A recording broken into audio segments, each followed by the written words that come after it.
அஸ்ஸலாமு அலைக்கும் வரஹ்மத்துல்லாஹி தஆலா பரகாத்துஹு. நஹ்மதுஹு வ நுஸல்லி அலா ரசூலில் கலீமி அம்மா பாத். ஃபக்கத் காலல்லாஹு தஆலா வஃபில் குர்ஆனில் அலீம் வஃபில் குர்ஆனில் மஜீத். பிஸ்மில்லாஹிர் ரஹ்மானிர் ரஹீம். அளவற்ற அருளாளனும் நிகரற்ற அன்புடையனும் ஆகிய அல்லாஹ்வின் திருப்பெயரை கொண்டு ஆரம்பம் செய்கிறேன். மேலும் முஹம்மது நபி ஸல்லல்லாஹு அலைஹி வஸல்லம் அவர்களின் மீதும் அவர்களின் குடும்பத்தார்களின் மீதும் அவர்களின் தோழர்களின் மீதும் சகாபார்களின் மீதும் உண்டாவதாக. ஆமீன். எனக்கு கொடுக்கப்பட்ட தலைப்பு தற்கால உலகத்திற்கு தேவை இரையச்சம்.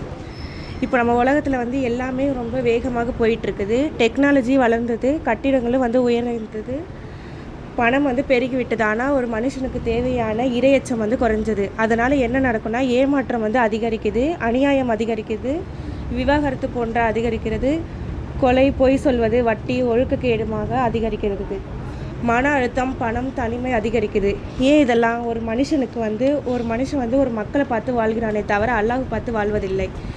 இதில் இரையச்சம் என்றால் என்ன? இரையச்சம் அல்லாஹ் தன்னை பார்த்து கொண்டிருக்கிறான் என்ற ஒரு உணர்வு வேண்டும். நம்ம தப்பு செஞ்சாலும் சரி, நம்ம நல்லது செஞ்சாலும் சரி, அல்லாஹ் நம்மளை பார்க்குறாங்கன்னு சொல்லிட்டு நமக்கு ஒரு பயம் இருக்கணும். யாருமே பார்க்காத இடத்துல கூட நம்ம பாவத்தை விட்டு விலகுவது தான் தக்வா. இன்னல்லாஹு அல்லதீன தஅவு வல்லதீன ஹும் முஹ்சினூன். நிச்சயமாக எவர் பயந்துடையவராக இருக்கின்றார்களோ அவர்களுடன் எவர் நற்செயலை புரிகின்றார்களோ அவர்களும் அல்லாஹ்வோடு இருக்கிறார்கள். இப்போ இருட்டிலும் கூட மனிதன் தவறு செய்ய மாட்டான். இருட்டிலும் கூட தவறு செய்யாமல் இருக்கணும். மொபைல் தனியாக இருந்தாலும் நம்ம ஹராமான விஷயத்தை செய்யாமல் இருக்கிறது. வாய்ப்பு இருந்தாலும் நம்ம லஞ்சம் வாங்காமல் இருக்கிறது. கோபம் வந்தாலும் அநியாயமாக பேசாமல் இருக்கிறது. ஏன் இதெல்லாம்? ஒரு மனிதரை அல்லாஹ்வை பயப்படுகின்றார்கள். இப்போ இன்ற உலகத்தில் மிகப்பெரிய நோய் எதுனா, இப்போ நமக்கு மக்கள் எவ்வளோ கல்வியை கற்கின்றார்களோ ஆனால் அந்த அளவுக்கு ஒழுக்கம் குறைஞ்சது. நம்ம எவ்வளோ தூரம் ஒரு கல்வியை கற்கிறோமோ அவ்வளோ தூரம் ஒழுக்கம் இல்லைன்னா அந்த கற்ற கல்விக்கே ஒரு பயன் இல்லாமல் போயிடும். இரையச்சம் இல்லாத அறிவு எப்போதுமே நமக்கு அழிவு மட்டும்தான் தரும். ஒரு கத்தியை ஒரு மருத்துவர் பிடித்தால் அவர் தனது உயிரை காப்பாற்றுவார்கள். ஆனால் அதே கத்தியை ஒரு கொலைகாரன் பிடித்தால் அந்த உயிரை எடுக்க தான் பார்ப்பான். அறிவு எப்போதும் தவறு இல்லை, ஆனால் இரையச்சம் இல்லாத அறிவு தான் ஆபத்தாகும். இறைவன் உங்களை தோற்றத்தையோ உங்கள் செல்வத்தையோ பார்ப்பதில்லை, மாறாக உங்கள் உள்ளத்தை இரையச்சத்தை தான் பார்க்கிறார்கள். நபி ஸல்லல்லாஹு அலைஹி வஸல்லம் அவர்கள் கூறினார்கள். அபூ ஹுரைரா ரலியல்லாஹு அன்ஹு அறிவிக்கின்றார்கள். நபி ஸல்லல்லாஹு அலைஹி வஸல்லம் அவர்கள் மக்களுக்கு முதலில் எதை கற்றுக் கொடுத்தாங்க? தொழுகையா, நோன்பா, இதையெல்லாம் கற்றுக் கொடுத்தார்கள். ஆனால் முதலில் இரையச்சத்தை கற்றுக் கொடுத்தாங்க. அமருல் முஃமினீன் உமர் ரலியல்லாஹு அன்ஹு அவர்கள் கலீஃபாவாக இருந்த காலத்தில் அவர்கள் சாதாரண ஆட்சியாளர்கள் இல்லை. மக்களின் நிலைமையை நேரில் தெரிந்து கொள்ள இரவு நேரத்தில் முழுமையாக சுற்றி பார்ப்பாங்க. அப்போது ஒரு இரவில் மதீனா தெருக்களில் அமைதியாக இருந்தது. அப்போ அவங்க நடந்து கொண்டிருக்கும் போது அவர்கள் கூட அவர்கள் உதவியாளர்களும் இருந்தாங்க, அஸ்லாமும் இருந்தாங்க. அப்போ என்னாச்சு, நடந்து போயிட்டு இருக்கும்போது ஒரு வீட்டில் ஒரு தாயும் மகளும் பேசி கொண்டு இருந்தாங்க.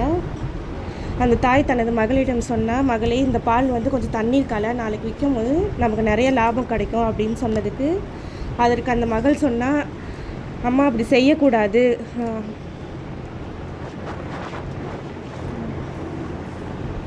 உமர் ரலியல்லாஹு அன்ஹு அவர்கள் சொன்னாங்க, பாலில் தண்ணீர் கலக்கக்கூடாது, அதை தடை செஞ்சுருக்காங்க அப்படின்னு சொன்னதுக்கு அந்த தாய் என்ன சொன்னாங்கன்னா, இப்போ தான் உமர் இங்கே இல்லையே, அவங்க பார்க்க மாட்டாங்க. அப்போது நம்ம இரையச்சம் நிறைந்த அந்த மகள் சொன்னால் அந்த வார்த்தை மொற்ற வரலாற்றே மாறியிருந்தது.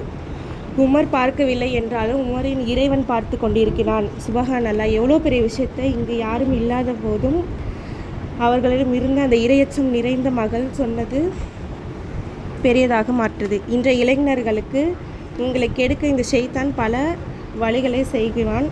அதில் மொபைல் நிறைய நேரம் பார்க்குறது, சோஷியல் மீடியா, ஹராமான ரிலேஷன்ஷிப், கெட்ட நண்பர்களோடு சேருவது, அடிக்ஷன் போன்ற விஷயங்கள் இருக்குது. இந்த உலகத்தில் உங்களை தனியாக காப்பாற்றும் காவல் என்ன தெரியுமா? இரையச்சம். போலீஸ் இல்லாத இடத்துலையும் கூட தவறை நிறுத்துவது தான் தக்வா. பேரண்ட்ஸ் இல்லாத இடத்துலையும் நம்ம ஒழுக்கமாக இருப்பது தக்வா. அல்லாஹ் பல இடங்களில் சொல்கிறான், இன்னல்லாஹு இல்ல முத்தகீன மஃபாஸா, நிச்சயமாக பயபக்தியுடையவர்களுக்கு வெற்றி பாக்கியம் இருக்கிறது. இந்த உலகத்தில் வந்து பணத்தால் யாரும் அழிவதில்லை, இரையச்சம் இல்லாதனால தான் அழியிறாங்க. அல்லாஹ் நம்மளை உண்மையான தக்வா உடையவராக ஆக்குவானாக. ஆமீன். அஸ்ஸலாமு அலைக்கும் வரஹ்மத்துல்லாஹி வபரகாத்துஹு.